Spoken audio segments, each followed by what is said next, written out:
जब जीवन के सबसे कठिन निर्णय सामने हो, जब हृदय धर्म और मोह के बीच फंस जाए, तब कौन सा मार्ग सही है? यही प्रश्न उठा अर्जुन के मन में और उसी का उत्तर दिया श्री कृष्ण ने सांख्य योग में, जहां आत्मा, कर्म और ज्ञान का अमर रहस्य प्रकट हुआ। भगवद गीता अध्याय 2 सांख्य योग यानी ज्ञान का योग। कुरुक्षेत्र की रणभूमि में शंखनाद हो चुका था। धूल उड़ रही थी। सेनाएं आमने सामने खड़ी थीं। अर्जुन का रथ युद्ध भूमि के मध्य में खड़ा था और अर्जुन के मन में मचे थे अनगिनत प्रश्न। वो देखता है सामने अपने ही गुरु द्रोणाचार्य, पितामह भीष्म और बंधु बांधव हैं। उसकी आत्मा कांप उठती है। वो कहता है, हे केशव, इन सबको मारकर मैं किस सुख की प्राप्ति करूं? मेरे अंग शिथिल हो रहे हैं, मुख सूख रहा है, गांडीव मेरे हाथ से छूट रहा है। मैं युद्ध नहीं करूंगा। और यहीं से शुरू होता है भगवद गीता का दूसरा अध्याय सांख्य योग, जहां भगवान श्री कृष्ण अर्जुन को देते हैं ज्ञान, आत्मा और धर्म का सबसे महान उपदेश। श्री कृष्ण मुस्कुराते हैं और कहते हैं, हे अर्जुन, जिस पर तू शोक कर रहा है उस पर ज्ञानी लोग शोक नहीं करते, क्योंकि जो जीवित हैं वे एक दिन मरेंगे और जो मर चुके हैं वे फिर जन्म लेंगे। यह आत्मा अमर है, इसे कोई नहीं मार सकता। न आत्मा कभी जन्म लेती है न कभी मरती है। ये अजन्मा, अविनाशी और सनातन है। वासांसी जीर्णानि यथा विहाया नवानि गृह्णाति नरो पराणि तथा शरीराणि विहाया जीर्णा अन्यानि संयाति नवानि देहि। जैसे मनुष्य पुराने वस्त्र त्याग कर नए पहनता है, वैसे ही आत्मा पुराने शरीर को त्याग कर नया शरीर धारण करती है। कृष्ण आगे कहते हैं, हे अर्जुन, तू क्षत्रिय है। तेरे लिए धर्मयुद्ध से बढ़कर कोई श्रेष्ठ कर्म नहीं। ये युद्ध तेरे कर्तव्य का हिस्सा है, और जो अपने धर्म से पीछे हटता है वे न स्वर्ग पाता है न सम्मान।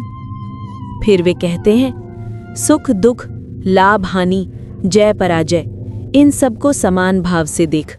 यही समत्व योग कहलाता है। कृष्ण अर्जुन को बताते हैं, हे अर्जुन, तेरा अधिकार केवल कर्म करने में है, फल में नहीं। इसलिए तू फल की चिंता छोड़कर अपना कर्तव्य कर। कर्मण्यवाधिकारस्ते मा फलेषु कदाचन। तेरा अधिकार केवल कर्म में है, फल में नहीं। फिर कहते हैं, जो व्यक्ति कर्म फल की आशा छोड़ देता है वही सच्चा योगी है, वही सच्चा ज्ञानी है। जो समान रूप से सफलता और असफलता को स्वीकारता है वही समत्व में स्थित है। कृष्ण आगे कहते हैं, जो बुद्धिमान है वो अपने कर्मों के परिणाम से नहीं बंधता। वो कर्म करता है केवल कर्तव्य के रूप में, बिना आसक्ति के।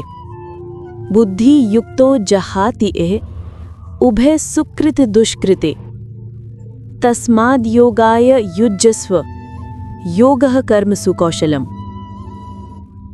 जो बुद्धि से युक्त होता है वे पुण्य और पाप दोनों से परे हो जाता है।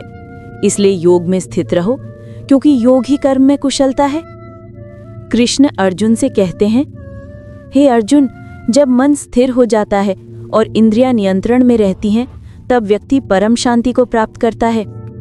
हे अर्जुन, जब तू सब आसक्तियों से मुक्त होकर आत्मा में स्थित होगा, तब तू सच्चा ज्ञानी कहलाएगा। स्थित प्रज्ञस्य का भाषा? अर्जुन पूछता है। कृष्ण उत्तर देते हैं, जो व्यक्ति इच्छा, क्रोध और मोह से मुक्त है, जो सुख दुख में समान रहता है, वही स्थित प्रज्ञ यानी स्थिर बुद्धि वाला व्यक्ति है। कृष्ण अंत में कहते हैं, हे अर्जुन, तू अपने कर्म करता रहे, क्योंकि कर्म ही तेरी पहचान है। कर्म से भागना अधर्म है। कर्म को ईश्वर को अर्पण कर फल की आसक्ति छोड़ दे। यही सच्चा योग, यही सच्चा ज्ञान है। इस प्रकार सांख्य योग में भगवान श्री कृष्ण ने अर्जुन को आत्मा, धर्म और कर्म का अद्भुत ज्ञान दिया। अर्जुन का भ्रम मिटने लगा और उसके हृदय में फिर से शक्ति लौट आई। हे केशव, अब मेरा मोह नष्ट हो गया है। मैं समझ गया कि मेरा धर्म क्या है। अब मैं युद्ध करूंगा। ये था भगवद गीता का दूसरा अध्याय सांख्य योग, जहां श्री कृष्ण ने बताया कि आत्मा अमर है, और सच्चा जीवन वही है जो बिना फल की आसक्ति के कर्म करता है। अगले अध्याय में श्री कृष्ण बताएंगे कर्म योग का रहस्य, जहां कर्म स्वयं पूजा बन जाता है। बने रहिए हमारे साथ गीता की अगली अद्भुत कड़ी में। तब तक आप चैनल को सब्सक्राइब करके हमारे परिवार से जुड़ जाइए।